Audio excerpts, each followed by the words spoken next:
Good morning, folks. Thank you so much for joining us. We're just going to give people a moment here to come in from the waiting room.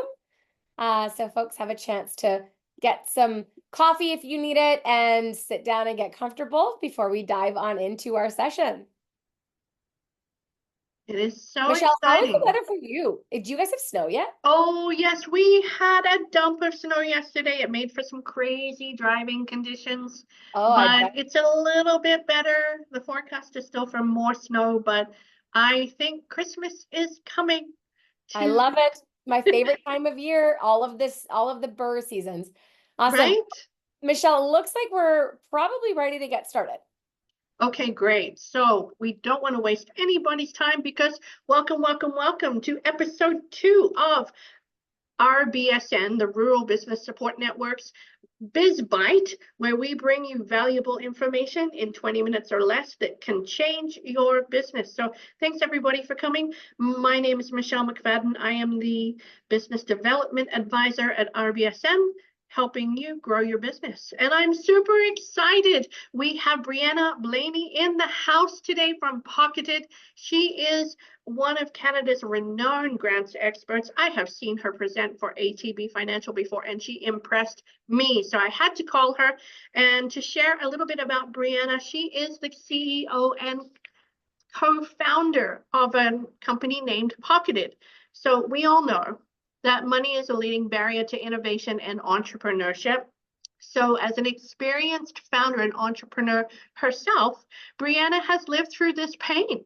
And so she co-founded Pocketed to level the playing field, helping Canadian businesses easily access over, get this, 5.9 billion annually in grants, tax credits, and incentives. Since 2021, more than 1,500 companies have used Pocketed to access over, wait for it, drum roll please, $110 million. So together with her team, Brianna is on a mission to eliminate financial barriers for business. And I'm excited today. She has some amazing information on how to access grants, tax credits, and incentive for your business. So Brianna, thank you for joining us. I'll hand the microphone over to you. Thank you, Michelle. I'm so glad to be here. Well, Michelle reached out to me and invited me to come and speak with all of you today. We were an emphatic and enthusiastic yes. I actually live in a rural part of British Columbia, so excited to be speaking with all of you. I know that many of you, I think, are based in Alberta, and I invite you share in the chat, where are you joining us from today?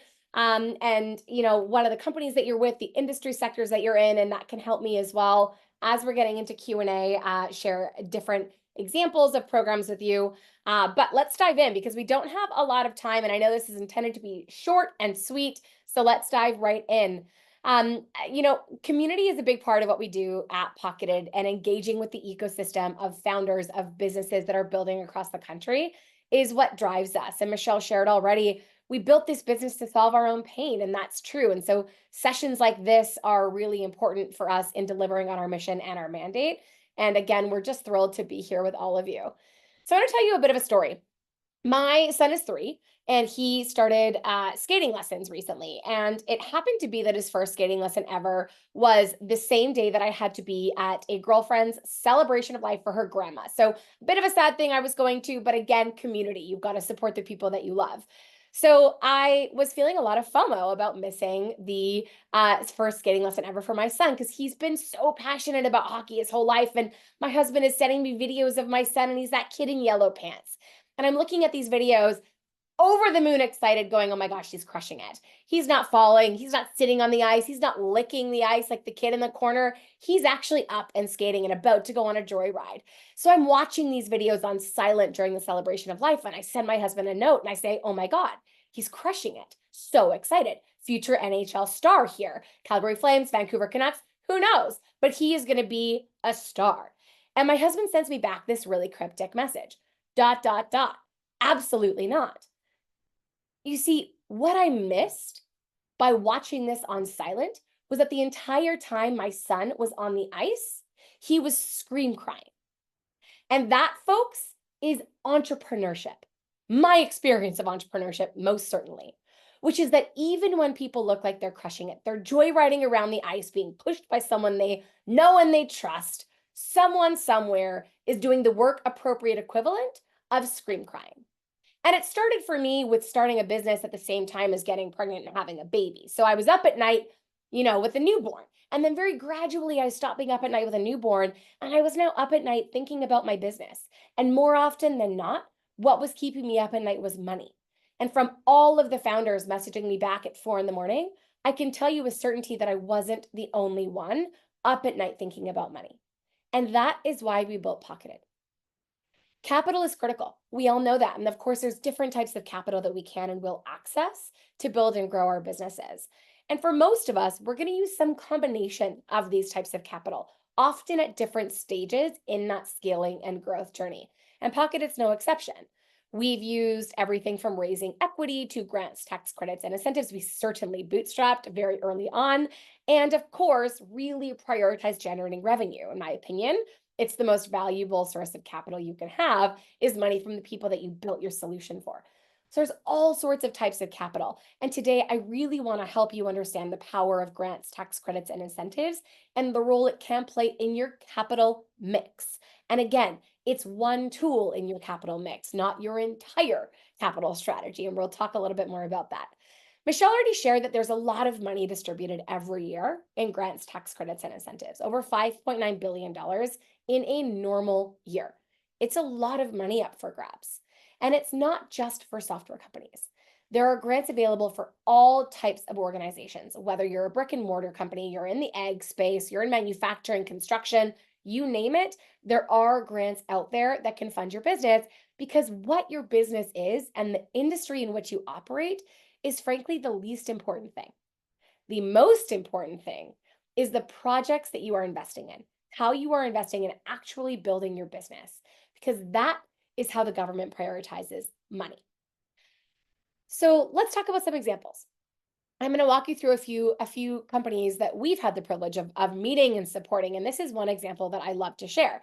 This is a business in the cosmetic space that was founded by a makeup artist. And she had spent her whole career in the makeup trailer on sets, getting people ready for shoots, for modeling, for film. And she found a lot of inefficiencies in how that worked and knew that minutes in getting somebody ready to hit set on time made a difference.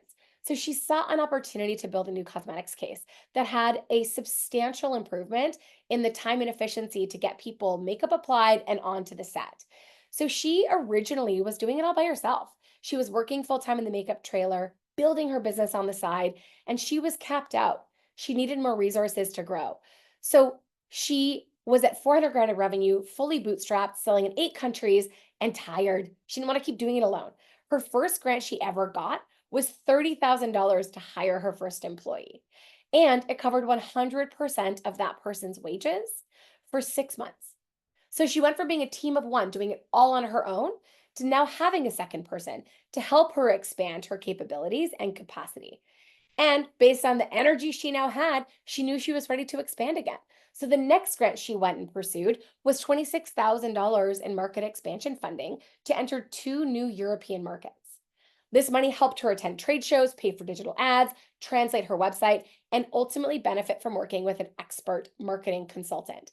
So with $56,000 in funding, she went from being a solo practitioner to growing her team and being ready to expand her business again. So grants for this particular business were an accelerant. They got her out of a place where she was feeling a little bit plateaued and helped propel her onto the next growth curve.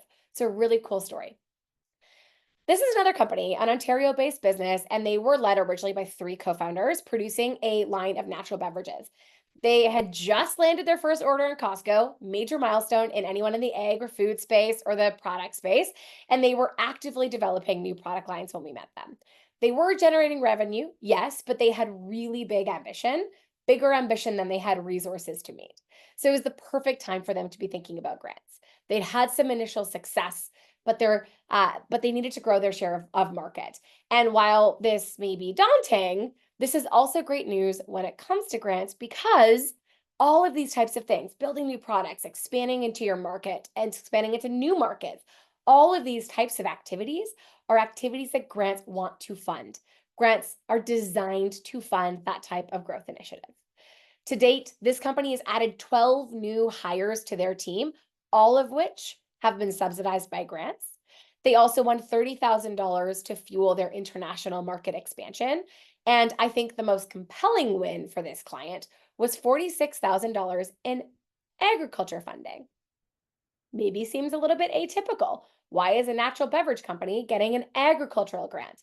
The reason that they were able to access an agriculture grant was our team saw an opportunity based on the inputs they were using in their beverages.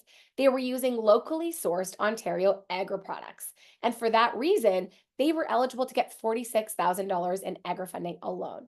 And that is an important story to share because grants don't always look obvious. Sometimes you're having to get really thoughtful about the different places in your business and operations grants can play a role. And this is a phenomenal example of that. The last example I'm going to share with you today, and we share this one often because there is such a misconception that grants are only for innovation companies or those doing R&D. And this is a professional services company. It was one of our early clients, and she's a counselor, so she has a counseling practice, and she has 5 therapists that work with her in her practice, and needed money to help her grow. So she used capital initially to subsidize new employees. She also accessed $40,000 to train her 5 therapists and acquire new counseling credentials. So was able to upskill her team.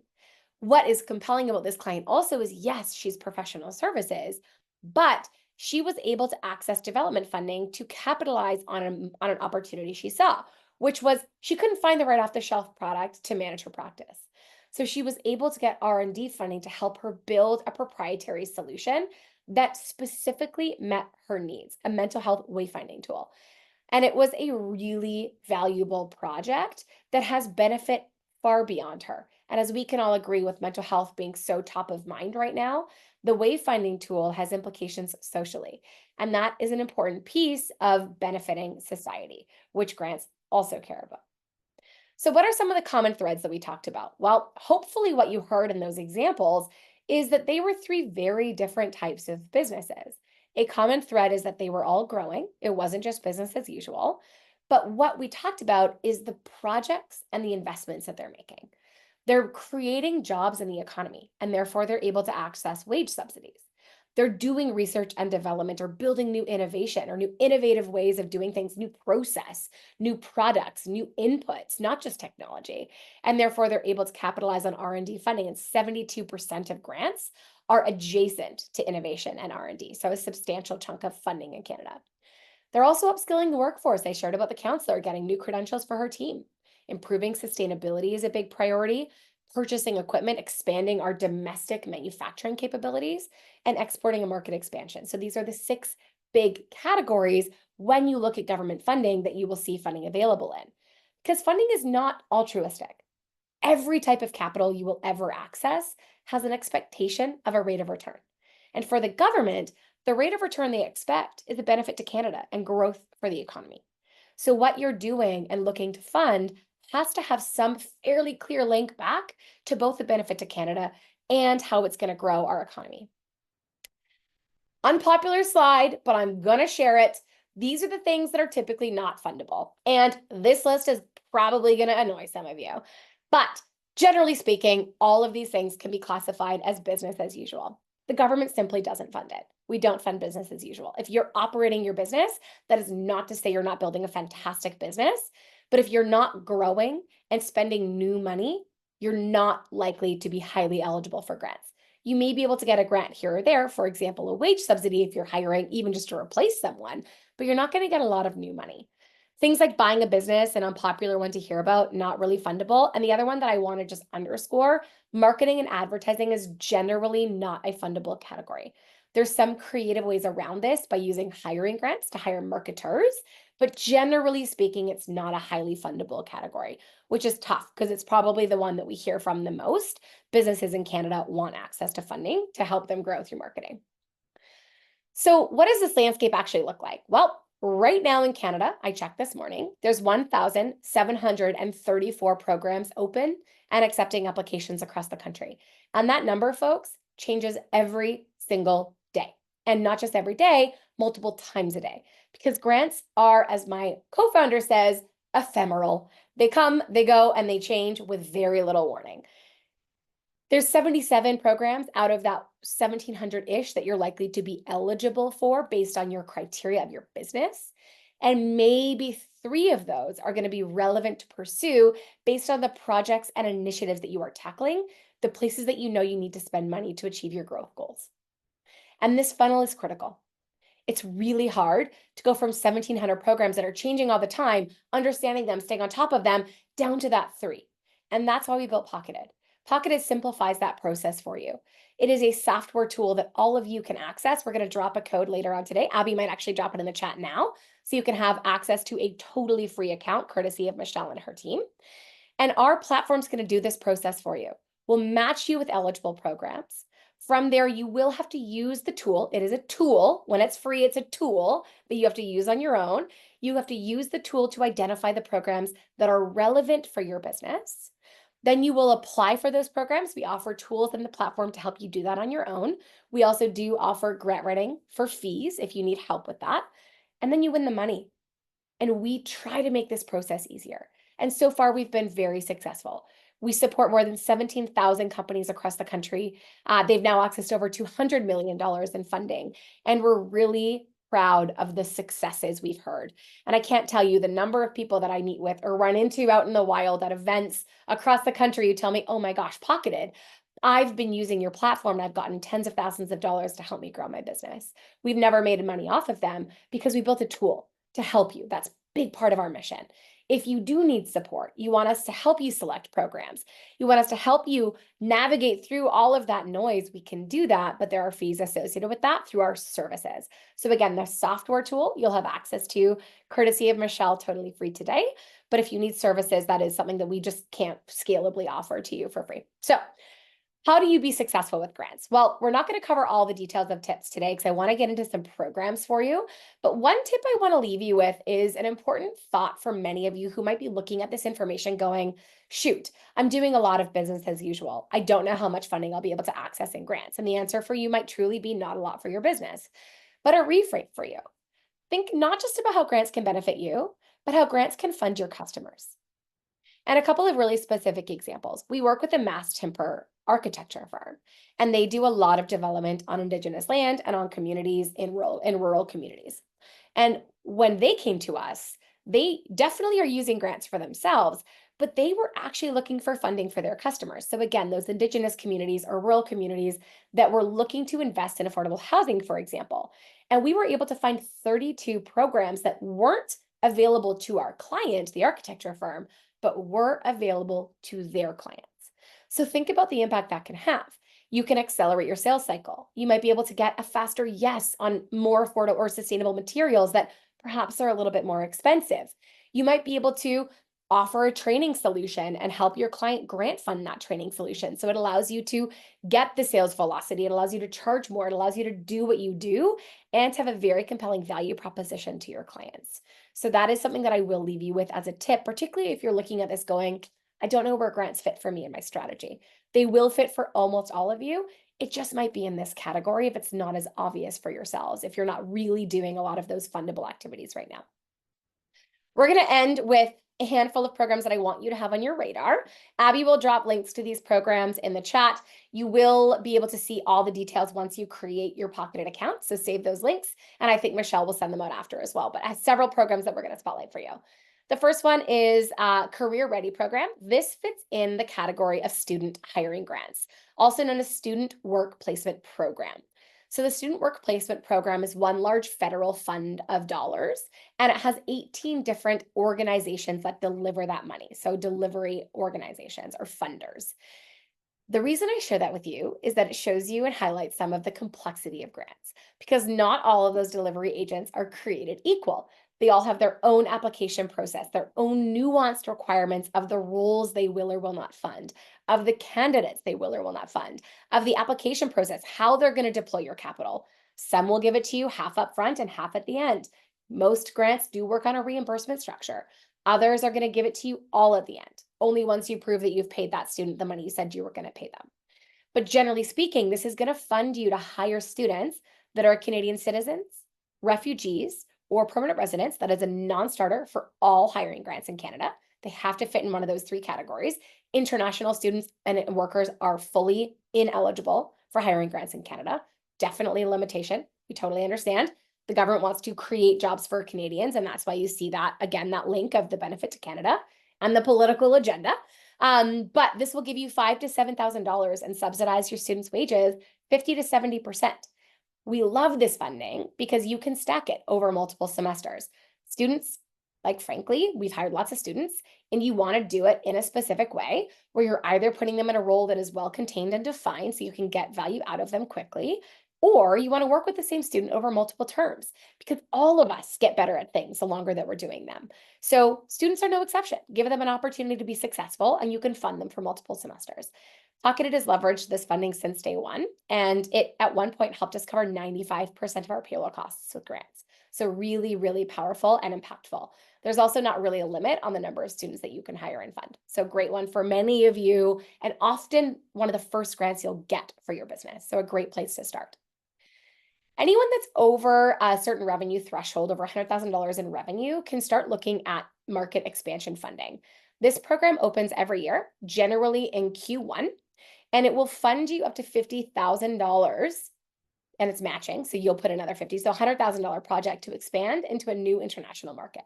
And this is one of the few programs that exists where you can also fund marketing activities, whether it's translating your website or building new marketing collateral. There's so much that you can do with this grant. A note is that this grant is highly competitive, never been more competitive. So you want to apply to this program within the first 48 hours of it opening, because they do look at applications on a first come basis. So they are reviewing applications on a rolling basis. There have been changes to this program year over year. If this is something that's on your radar, please reach out to our team so we can share with you some of our insights.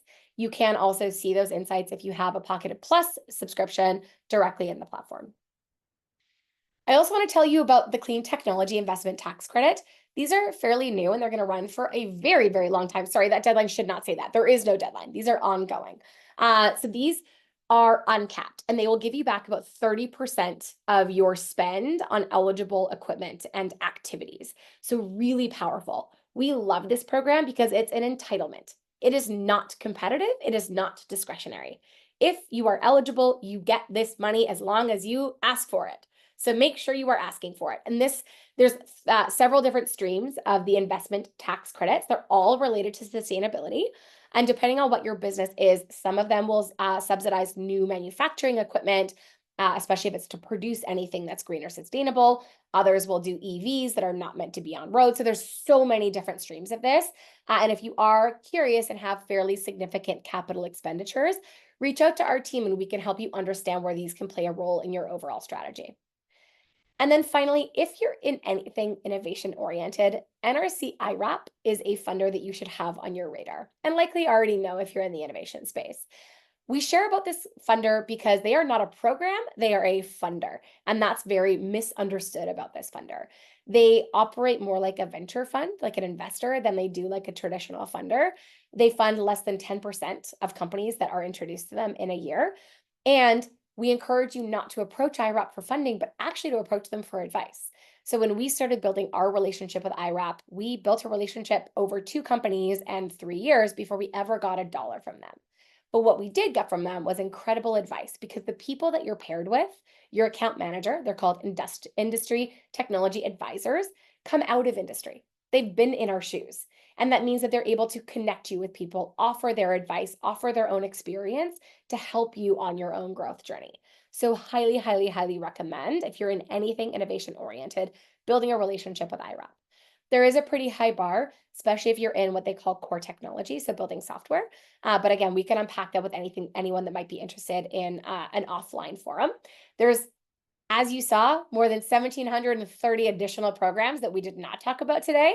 So there's so many other different types of programs, and it's hard to cover all of them. But based on a very wide demographic of who's here today, we wanted to just showcase a few different categories of funding and hope all of you will take the step of creating a pocketed account so that you can explore this in more depth for yourself. So where are you going to start? My advice to all of you is that you start by creating your free pocketed account. I know Abby's dropped the link in the chat. He'll drop it again for you with a link to do so.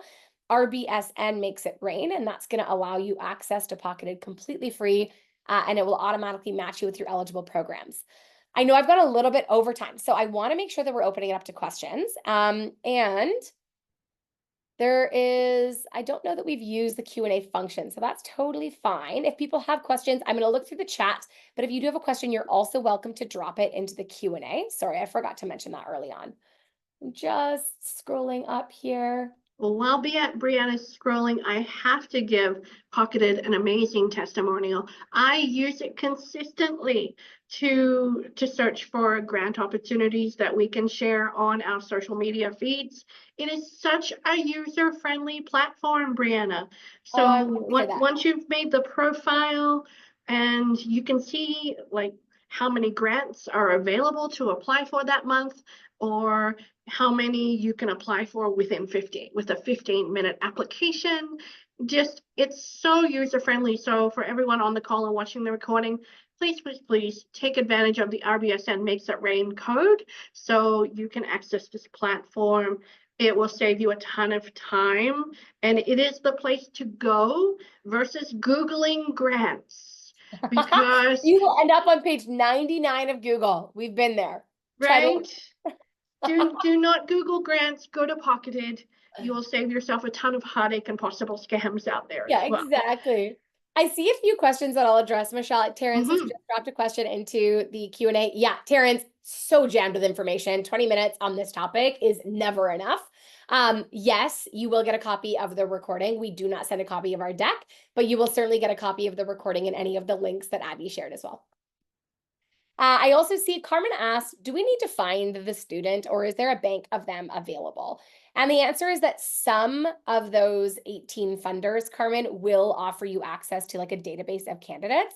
Others do require you to find the candidate on your own. So given that we've done a lot of student hiring, happy to share some of what's worked well for us. We often will post on school job boards. You can also build relationships with co-op offices.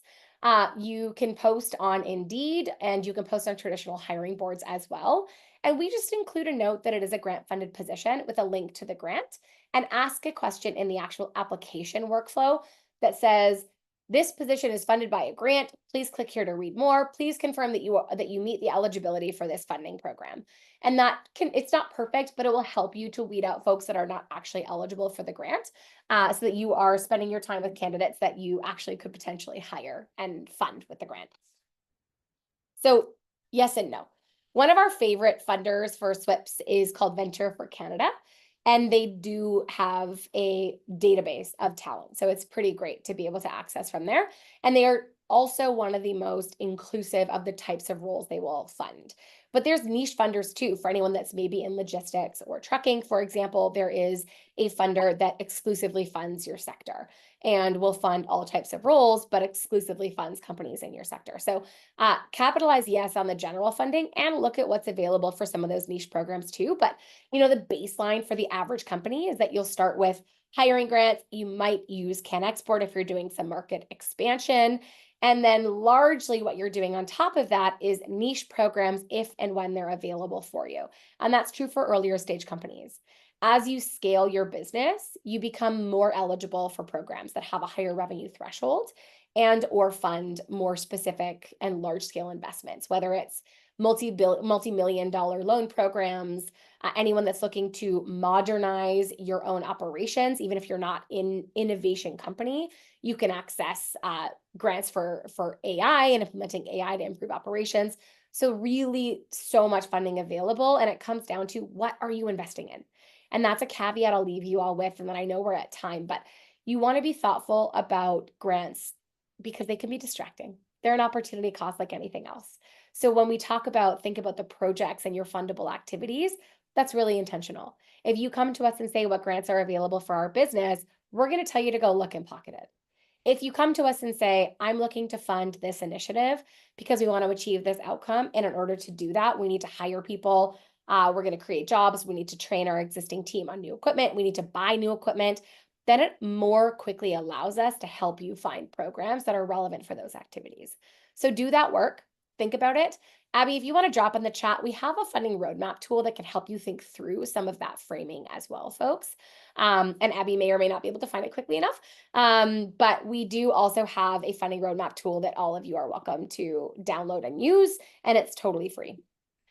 Michelle, I don't know if you want to wrap up before we move on with our days, but I know we are just past time. Folks, thank you all so much for joining us. Okay. I know that grants is a huge, huge topic, and it does take more than 20, 30 minutes to get into this. So that's why I'd recommend everybody who is watching, whether you're live or watching the recording, reach out to Pocketed. Brianna's team is simply amazing. They have been so gracious in working with the Regional Business Support Network and myself, and have made this programming so easy. So in the next 48 hours, that's what I'll promise, within the next couple of days, you'll receive an email of this recording so you can rewatch it. Or I would also will be adding an evaluation form. So please, please, please, I want to hear from you about how much you enjoyed this session. And I want to hear from you what you want to hear in our next Biz Bite sessions, because the Regional Business Support Network, well, we're grant funded too. So when people say I'm looking for a grant, I say, hi, I'm Michelle. My business consulting services and the services of the Regional Business Support Network is sponsored in part by Prairies Canada, Community Future Central Alberta, and the town of Olds. So we're free. It's the good four-letter F word to come and see us and talk about your business. So Brianna, thank you so much. And your team, Abby, rocked putting this program together for us. I so appreciate you. And so if we don't have any, if we have room for one more question, I'm going to say one. If someone has one more question. I saw one more drop into the chat. So somebody's asking, how do we suggest using a grant writer in their community? Well, Carmen, given what Michelle just shared, I would recommend contacting Michelle, given that their advice and support is free for you. If and when you're looking to pursue larger programs or need more support, we do offer a full community of grant writers that can do grant writing projects with you. Generally speaking, my advice to companies is when you can, start the process on your own. You're going to learn a lot. And that's particularly true for early stage companies. Every dollar counts, and you will pay service fees to work with grant writers. So when you're pursuing large programs, complex programs, if you just don't have capacity to do it on your own, those are great moments to be looking to work with someone, because the time and money and energy that you're going to invest in working with a professional might increase your success rate. And frankly, if you're not going to apply without working with someone, work with someone, because you're not giving yourself a chance if you don't at least get your application submitted. Awesome. That is wonderful. Thank you so much, Brianna. Thank you so much. Day, folks. Bye, everybody. Tune into the next Biz Bite. Bye.